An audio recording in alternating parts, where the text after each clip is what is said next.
The OPPO Reno 8 5G is easily one of the best mid-range phones to consider when it comes to specifications. Sporting the powerful Mediatek Dimensity 1300 chipset, boasts 80-watt super fast charging, and it costs just under $400. Pretty competitive pricing if you ask me, but having used this for almost a month, how well does it fare, especially against the competition?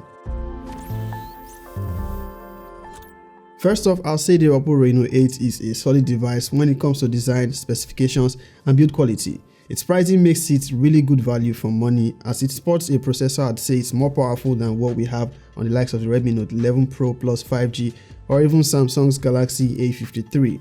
This is of course the global version, and it might differ in specifications when compared to what we might eventually get in Nigeria. But if you want to pick this up, you can try AliExpress and probably Amazon. Links will be in the description.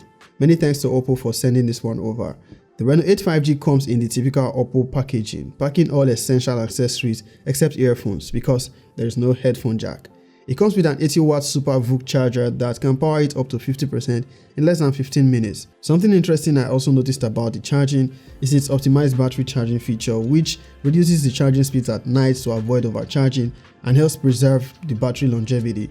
Basically, if you plug it in overnight, it detects you won't be needing the phone to charge super fast, and it slows down the charging speed significantly. On design, the OPPO Reno 8 5G is up there with the finest design mid-range devices. It has solid build quality with a Gorilla Glass 5 protected display and also has a fine textured rear finish, which is smudge resistant. Sadly, it doesn't get any official IP rating like the Pixel 6a or Samsung's higher A series. This is the shimmer gold color, and it does shimmer. Its camera bump blends nicely with the rear design as a single panel. It is actually a triple setup, but you have the main and ultra-wide cameras as the more prominent rings. It is a fine design, lightweight, and has a nice feel in the hands. Its frame is flat and it can stand on its own on a flat surface without support. Unlike most smartphones, the Reno 8 5G has its power button and volume rocker key separated, with the former on the right frame and the latter on the left. As for ports, we have just USB-C and SIM card slot, both at the bottom frame. It accepts dual nano SIM cards but no support for expandable storage. It does however come in two memory options, 128 and 256GB, both with 8 GB of base RAM, extendable up to 13GB thanks to RAM expansion. One thing to note about the Reno 8 5G, which might be a bummer but not necessarily a deal breaker, is the lack of stereo speakers. We only get a downfiring mono speaker here. Turning to the display side of things, we have a 6.4 inches display, Full HD AMOLED with a left hole punch style for its selfie camera. It's a vibrant AMOLED display which can get bright up to 800 nits. It gives you the quality you'd expect of a good AMOLED display. We have its fingerprint scanner underneath its display as an optical scanner, which sits very closely to the bottom. It is responsive and among the fastest optical fingerprint scanners I've actually used. The OPPO Reno 8 5G gets 90Hz screen refresh rate, which makes for smoother interaction with the UI. And speaking of UI interaction, I'm actually loving the level of customizations on ColorOS so far. This is running Android 12 and ColorOS 12.1. OPPO has done a really great job integrating Material U nicely with ColorOS. You will find plenty of customization options to tweak this to your satisfaction. The Reno 8 5G, as the name implies, is a 5G compatible device, but for some reason I can't seem to find the 5G option in the settings. Normally I should be able to find 5G as one of the network options, but it seems to only have 4G. It is possible a software update could bring this option, hopefully, because we now have 5G in Nigeria and I was unable to test it using the Reno 8 5G. Also, another thing I noticed, which is not exactly an issue, is Google Assistant's driving mode. It displays differently here than it does on my other devices. It doesn't really show the app menu or the option to add driving modes to home screen like it does on my devices. I've ensured my Google app is up to date, but it's still the same. This is of course nothing major and a Google update can probably fix this. Also, it shouldn't bother you if you don't use your phone for navigation while driving.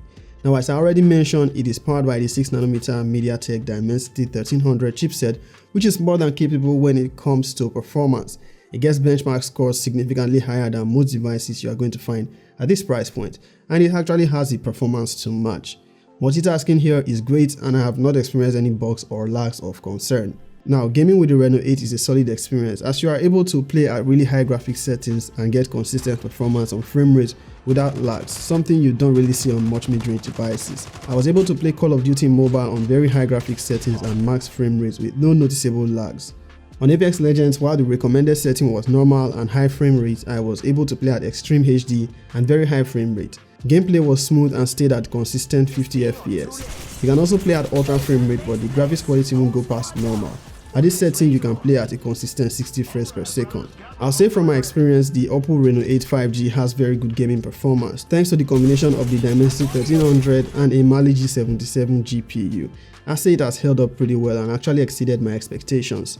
Now, another thing I found most impressive about the Reno 8 5G is its battery life. While it packs just 4500 mAh battery, it is very well optimized and you can expect at least a day of use. More than once I actually had to confirm if it was not a 5000 mAh battery.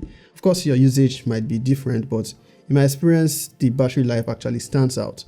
Now onto the camera performance of the Reno 8 5G. We see a triple rear camera configuration comprising of a 50 megapixel main camera, an 8 megapixel ultra wide and a 2 megapixel macro camera. And for a selfie, we get 32 megapixels.